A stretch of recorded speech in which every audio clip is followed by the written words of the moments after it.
என்னடா பண்றதெல்லாம் பண்ணிட்டு நல்லவன் மாதிரி நடிக்கிறியா?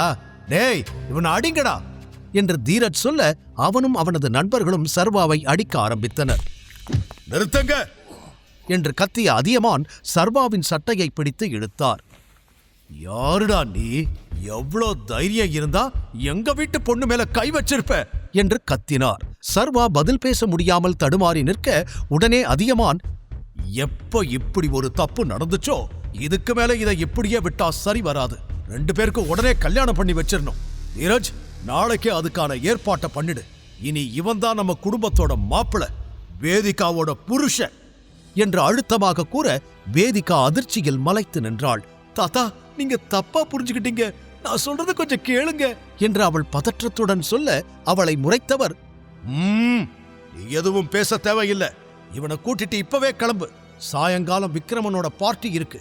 அங்க இவன் தான் உன்னுடைய ஃபியான்சேன்னு எல்லாருக்கும் இன்ட்ரோடியூஸ் பண்ணி வைக்கணும் என்று கண்டிப்புடன் சொல்லியவர், நான் சொன்னதை மீறி ஏதாவது நடந்துச்சு அப்புறம் நீ திரும்ப வீட்டுக்குள்ளேயே வர முடியாது என்று மிரட்டிவிட்டு சென்றார்.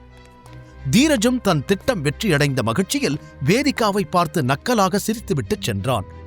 அடி வாங்கிய சர்வா வலியில் முனகிக் கொண்டிருக்க வேதிகா அவனிடம், யாருடா நீ? முழு வீடியோவை பாக்கெட் FM தமிழ் யூடியூப் சேனலில் கண்டு மகிழுங்கள்.